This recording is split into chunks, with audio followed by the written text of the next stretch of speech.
Hey guys! How's it going? So, look who's here! It's finally happening! It's happening! And we Alcohol. got drinks! If you've been on my channel for a while, you guys recognize him. He has been in my past videos. He's a dork. But we decided to do the wrap-up together. This is his first time filming a monthly wrap-up. Oh my god. So how many books did you read this month? 2. 2. I read 5. So altogether we have a total of 7 books, and She has more time than I do. this is just gonna be very casual. We're gonna be drinking some. Well, I'm drinking wine and whiskey. I can't handle whiskey very well. Got that warm.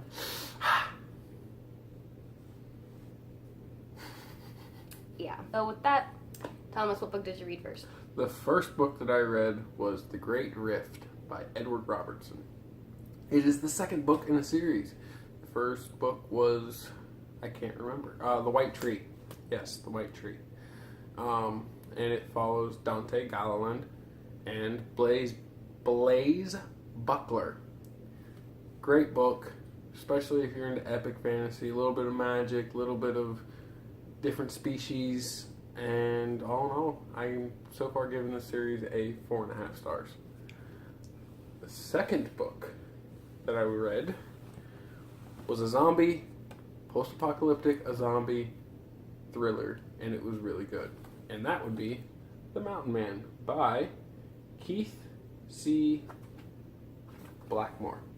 Now, This one didn't have very many reviews, did it? this one did not have a lot of reviews. Not a lot of people know about the Cycle of Erewhon series either. So, both of those I'm looking forward to doing reviews. I'll just read the synopsis of this real quick. Augustus Barry lives day-to-day existence comprised of waking up, getting drunk, and preparing for the inevitable day when they, zombies, will come up the side of his mountain and penetrate his fortress. Now, the only thing I'm going to say about this is post-apocalyptic zombie apocalypse, and the guy still has electricity. If you're into just men getting down and dirty and getting what needs to be done, great book. And that book actually had the first 2 in a series of 4. So the next one I'm going to pick up, it's one of the first books that I started reading at the beginning of August, but it took me the entire month to read. I'm going to share this first because we both read it. And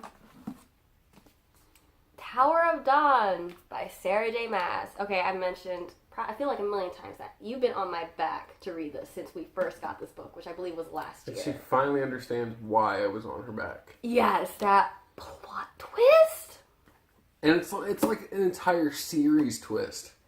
Yeah. Because the twist affects the entire series. And it just makes you go, why didn't I see this? Yeah. So if you haven't read this, the next book is coming out. You need to read it. Read it. It's great. It's slow, but it's good. Anyways, hat.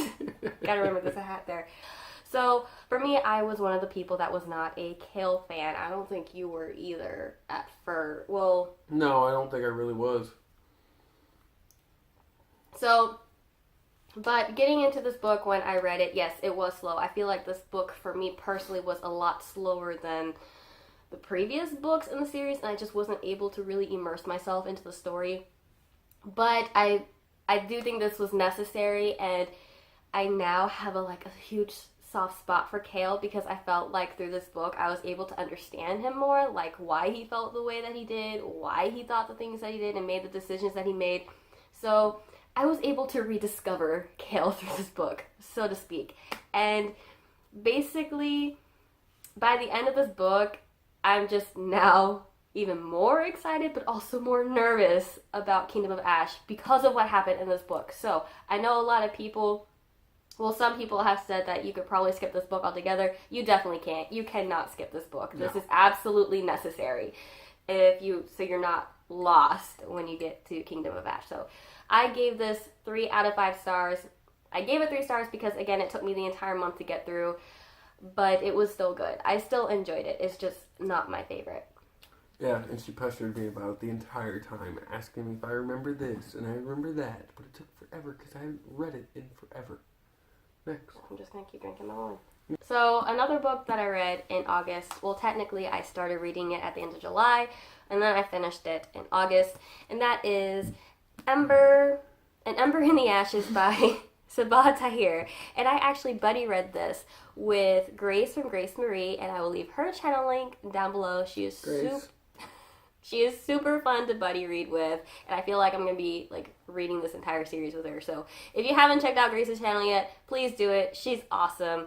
So yeah, anyways, this is another popular series. I believe this is inspired by the ancient Roman Empire. Basically, we follow two characters.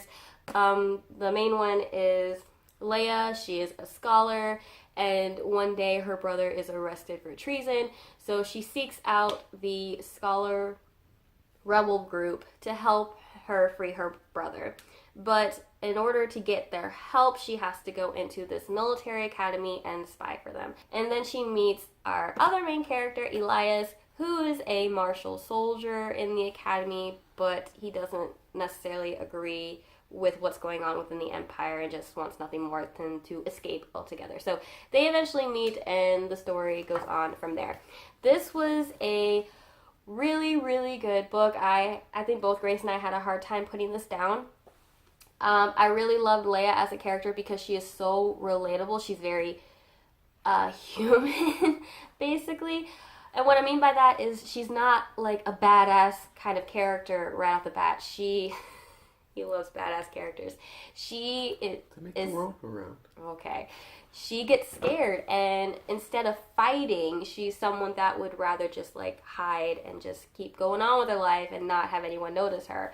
So I definitely feel like she's more relatable in that aspect, because if I was in that situation, my first instinct wouldn't be to fight. It'd be to run away, basically. It wouldn't be to kind of stick around. Yeah, you kind of went over some stuff with that was for me. I might actually have to pick that book up. He's been kind of giving up on YA for a lot of reasons, which I could go into a whole different video. If you guys are interested, he can go with like reasons I do not want to read YA kind of thing. So, but it'd be a really short video. It probably would.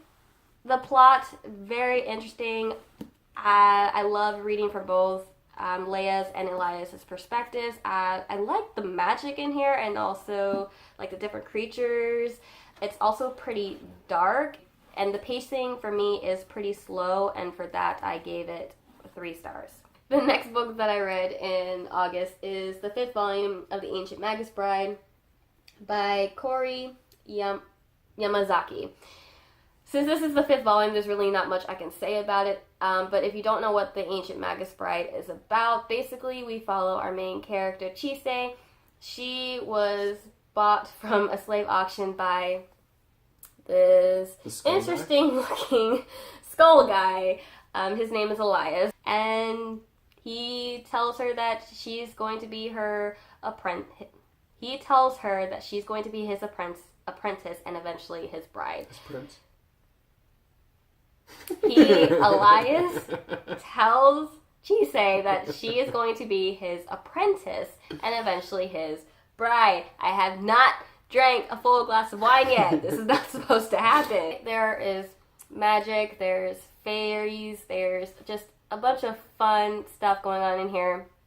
Relationships are great. I still haven't gotten tired of the characters and their growth, but with this particular volume, I was able to have more insight into the fairy realm, which was a lot of fun. And for the first time, this did not leave me on a cliffhanger, so I wasn't in such a rush to get the next volume. So she feels, I have to get another one. As with the other ones, I gave this one 5 out of 5 stars. Another book that I read in August is The Bone Witch by Rin Chupeco, and this is one of the books that my sister picked out for me at the bookstore when I last visited her. It is about a bone witch named T, and bone witches are very feared and ostracized because their powers can go beyond living and death. So I mean, I guess bone witches can really they can abuse that power if they want to. Well, I think everyone has a fear of people having power over the dead in the first place. This book was really interesting. Again, it was a little bit on the slow side, but that's just because our main character, T, she tells her story to the scribe or storyteller, basically how she got to where she is now and what she's planning to do in the future. And there's also this conflict in the story that's presented. Basically, the conflict is being who you are versus doing what society expects you to do. So there's an expectation for T as a bone witch, and she kind of has to decide whether to bow down to those expectations or do what she believes is right. And there's also there's a little bit of family dynamics in here as well, and the ending was very surprising to me, and I'm definitely interested to see where the series goes because of what happened at the end. I don't know if anyone else has read this book. If you have, please let me know. I feel like this one is really hard to describe, and I also feel like this is one of those books where you should probably read not knowing much going into it. Is it a YA? It is a YA. Yeah. Ah. He doesn't like YA. So much to say, so little time. The final book that I read in August is A Torch Against the Night. This is the second book in the Ember and the Ashes series, and I, again, buddy read this with Grace from Grace Marie. So, as you can probably tell, I tabbed it. My friend Emily from Emily's Going to Law School, I'll also leave. Hi, Emily. I'll also leave her channel link down below. She actually she mailed me some annotating stuff, and I've never annotated before. So when she sent me these tabs and some sticky notes, I went nuts. That is right, because there was just so much to annotate in here. I feel like this book I actually enjoyed a lot more than Ember in the Ashes. It was faster in pace. We get a third perspective added to this book as well, which I thought was really interesting. And with this one, there is a lot more manipulation. There's a lot more tough decisions that need to be made. It's definitely a little bit more violent and also a little bit more heartbreaking. So I think that's all I can say about it. I really enjoyed this book. It was so... I was at the edge of my seat, and I just wanted to know what happened next. I think this also is perfectly set up for the third book. I loved it so much, and I'm excited to see what our characters are going to do, how much they're going to grow, and just what's going to happen next. So I really hope the third book isn't a letdown. I really hope so too, and I know there's going to be a fourth book, I think. Oh, really? Yeah, I don't think this is just a trilogy. So very well. Yeah. So, it is about that time. My drink is almost gone. Holy cow. I can't chug this. Can I? Oh, you can. I can? Ready? 3, 2, Oh, no. 1. Chug, chug, chug, chug, chug, chug, chug, chug, chug, chug, chug, chug, chug, chug. Whoa! Oh, no more chugging. No more chugging. How do you do that? You open your throat and let it go. I guess you guys could tell that I don't drink much, right? Well, I really hope that you guys enjoyed my return to Lori's channel. I figured out a name, by the way, when we finally combine our channels. That's going to be super simple. So simple. Should have thought about this earlier. Lori and Thomas. Bada bing. Bada boom. Alright guys, I really hope you enjoyed this video. Thank you guys so much for watching. I hope you all are doing well, and we hope to see you again in our next video. Bye guys. Peace.